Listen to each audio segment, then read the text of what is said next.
Chaotic Good starts us off with a really good comment.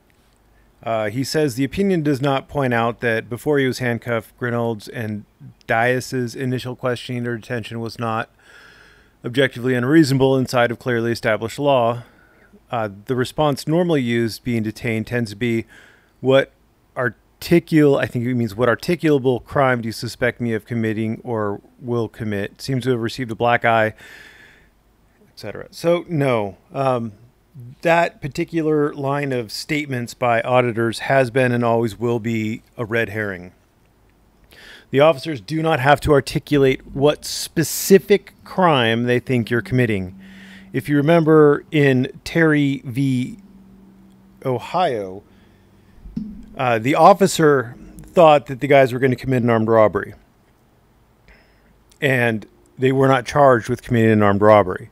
He did not have to tell them he thought that they were committing an armed robbery. But because he could articulate facts, all of which were perfectly legal, guys walking up and down the street, looking in store windows and talking to each other, all perfectly legal activities, because he could articulate what the things were that were giving him that suspicion that they're going to rob a store, he was allowed to detain them for further questioning. Again, in Illinois v. Wardlow, a guy standing at the corner of a building with a bag in his hand sees the police and runs. They could articulate that those particular suspicions, in light of where he was standing, i.e. in a area known for high volumes of drug trafficking. He's got a bag in his hand and he was just standing there at a corner of a building. Well, a reasonable person can put those facts together and say, oh, he's probably dealing drugs. Or not probably. It's not unreasonable to suspect he may be dealing drugs. It warrants further investigation by the police. Auditors seem to think that being detained is somehow a punishment, or it requires some high level of proof, or that the police have to say specifically what exact crime they think you're committing. The articulable thing, I did a video on this a long time ago. It kind of crept in from Fifth Circuit analysis. The Fifth Circuit is the one who changed the wording. Where articulable came in is if you go back to Terry v. Ohio, they had to be able to combine the officer's suspicions with objective facts that would lead a reasonable person to believe that there may be crime afoot. They use the words crime afoot. They're not saying you had to specifically say a crime. And I trace through where and how the articulable came in. It started off with you had to be able to articulate the facts, the objective facts, that combined with your subjective suspicion would lead you to believe that there's crime afoot. And then all of a sudden it became reasonable, articulable suspicion. It's just a shorthand thing that originated in the Fifth Circuit and kind of made its way into Supreme Court opinions. But it's a shorthand for reasonable suspicion, articulable facts that make you think crime is afoot. You don't have to say what crime it is. You just have to be able to say, it looks like there's criminal activity going on. So is it a black eye? Well, only if you didn't understand the way the law was formed. So I hope that helps. A lot of these detentions that auditors think are completely unreasonable aren't. But it's always good to find out if you are being detained. And once again, unless you're an auditor trying for the confrontation, if they won't answer you or they say you're not detained, then leave. That's legal advice, and I'm willing to stick with it. Then Ron W. somewhere in here. Ron W. He has another, I'm going to call this a question. This is a good case on what is public space and what is a public place and why the auditors are confused on where they have a right to film. And he cites People v. Zhao. I would always love it if you're going to give me a citation, either A, provide a link for it. I do clear out the spam filter. So even if you do get caught in spam, I go through and I clear it out. Even people like Animal Farm who just dump random things over and over again, he comes out of the spam filter too. I'm an equal opportunity free speech guy. You could be as stupid as you want on my channel. So anyway, if you can give me a link, that would be great. Or if you could give me like a proper citation, because there are a lot of zows in the world. I don't know exactly how to pronounce it. My Mandarin, or is that Cantonese? I don't know. Whatever it is, it's really rusty, i.e. I don't speak it. So he says, yeah, good case, etc. So let's look at this case. So you always want to find out what you're looking at. So this is a state case. It's going to be under state law, and they actually talk about state law. So violating AC section 20-453. There another one, AC 20-461B, penal law, etc. So in here, they start defining public spaces somewhere in here. The definition of public space applicable to the administrative code charges herein has a definition which is distinct from that of a public space applicable to penal law. So then AC, which is administrative code 20-452D, defines public space as all publicly owned property, etc. So in a given statute, oftentimes towards the beginning of the statutes of the section, they will define terms. Not always, but if they want a term in that section to have a specific meaning, they will define it within that chapter. And they'll say, for the purposes of this chapter, this word has this meaning, or this phrase has this meaning. Or they may do it in the actual section. They may say, for this section, this word has this meaning. And you have to actually you have to actually interpret it that way. That word for that section, and that section only, has that meaning. You can't take that definition and apply it to a different section. So this should not lead anybody to change their definition of what a traditional public forum is. And you got to stay accurate with your terms, because if you don't stay accurate with your terms, it leads to confusion, like in Turner v. Driver, where when they say filming in public, the layperson wouldn't get the idea that they're actually talking about when filming in a traditional public forum. So a traditional public forum is different than public space or public place, especially as defined in New York administrative codes and New York penal codes. So always be cognizant of what the case is talking about and where that case is actual stare decisis for. And then on Discord, New Jersey Diver, NJ Diver, he was talking about this. This is subpart 101-420.3, conduct on federal property. These rules and regulations apply to all property under the control of the GSA. And this probably looks familiar to you. You just can't put your finger on it, but you don't think it's 101-20.3. And that's because it is not. Where the confusion came in, I don't exactly know. But this is if you see up here, this is a 1998 Title I publication. So this is the same language that is now 41 CFR 102.420. That's where this came into. And you can tell this because this is the 2012 version, where 101-20, see, 101, oh wait, what did I do? Where'd I go? Oh no. How far did I scroll down? Or up? Oh, God. Oh, God. I'm lost.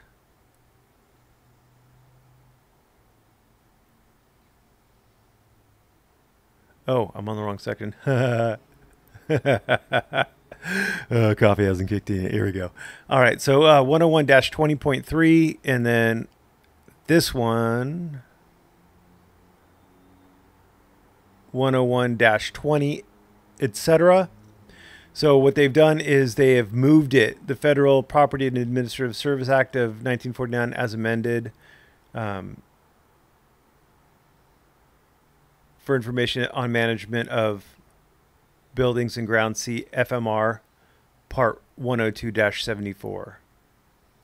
So this is where it got moved. Or maybe it had been moved previously, I don't really know. But it is now moved. So it is, so 101, I don't know why I have two of those. So 101 dash 20 is now no longer a thing. It got moved over to 102. So there you go. You know what, speaking of which, I'm going to go ahead and open this up.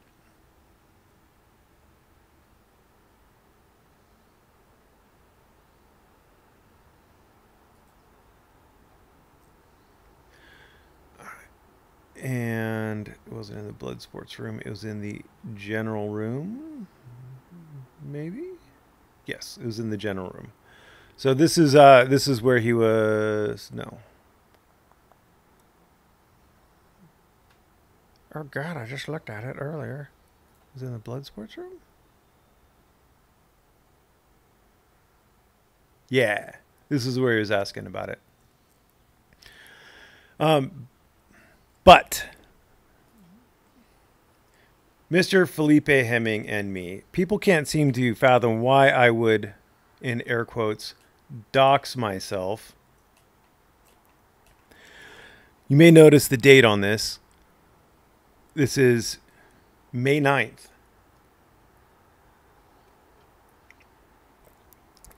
Coffee's so delicious. I know Mr. Hemming is tripping hard trying to figure out ways to save himself from the stupidity of his actions. Deleting comments, trying to twist it. Apparently I'm getting it twisted though. So the reason why I doxed myself is the reason why I was originally going to dox myself. The reason why I originally did dox myself is because if you're an attorney and you want to get clients, people have to know who you are. And you may notice that other attorneys are not hiding their particular names. This is YouTuber law. And there's a reason for that. This is George Prickett. He's the Prickett from that blog. Hey, and look at this. By the way, I like what you're doing here on the channel. Woohoo! So my intention, when I created this YouTube account, I was not an attorney. I have had Merbeast for a long time. My intention was not to, I wasn't intending to be an attorney when I started this YouTube channel. I was intending to be an attorney. I had already taken and passed the bar exam. I was just waiting on the background check to come back when I started making videos. All excited for the practice of law, wanting to get my name out there.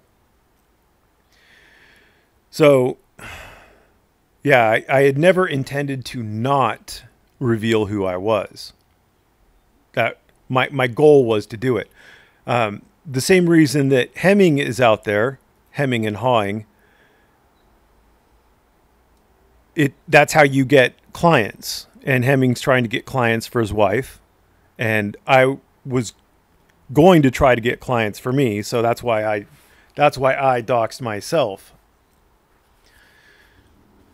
So I'm not entirely sure what he thinks he's winning here. I don't have an issue with Felipe. I really don't. Like the whole thing. So I have the video on my landing page of him.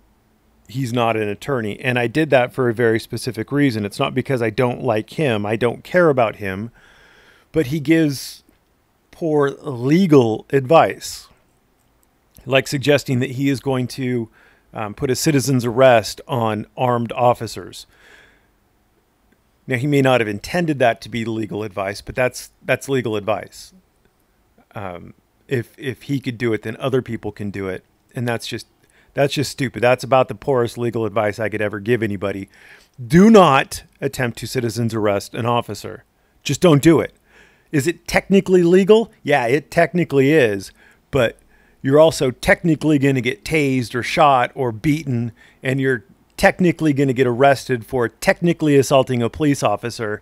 And so you're going to end up technically with hospital bills and technically with wounds and pain and technically with charges and technically with jail time. So technically don't try to arrest police officers.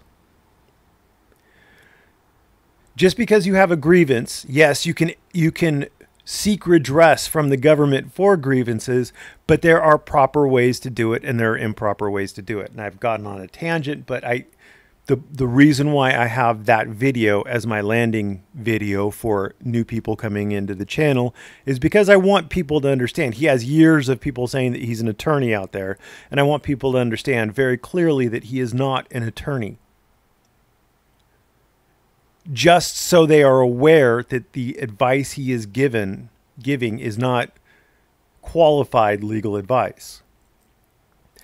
You may also notice in subsequent videos of him where I may have taken a bit of the piss out of him, I have always been, I think, pretty fair. He does have a lot of knowledge, especially about being an activist. He may not always use that or be consistent with it, but he has a lot of knowledge.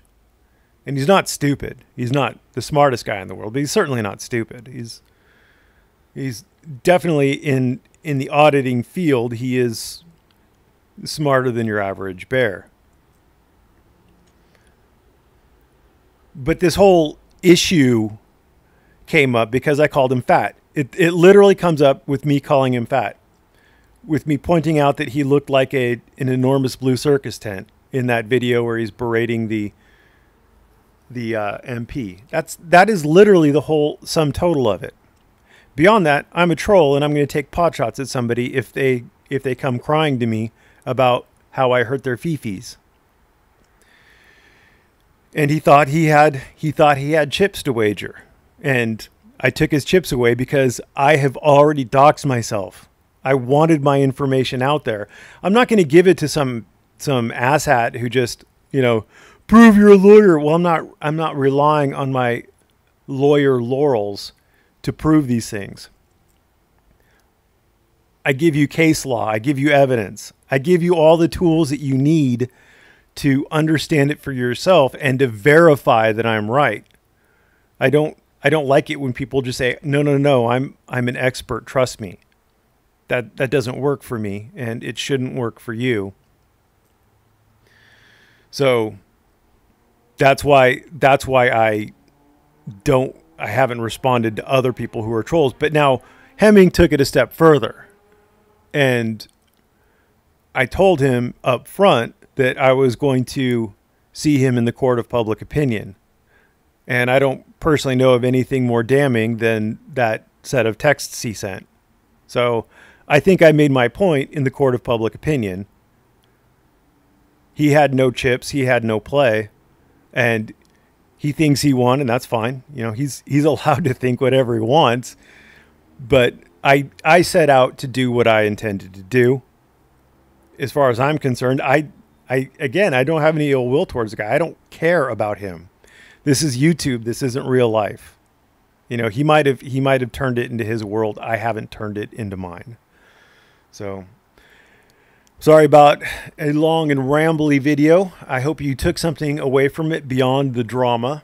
I am going to try to bury some of the drama. I do want to stick more to the law because that's what I enjoy. That's what I got into this for.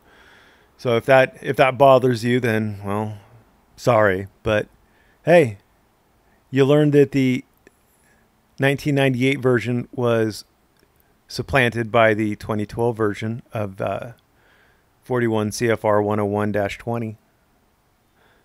Have a great day.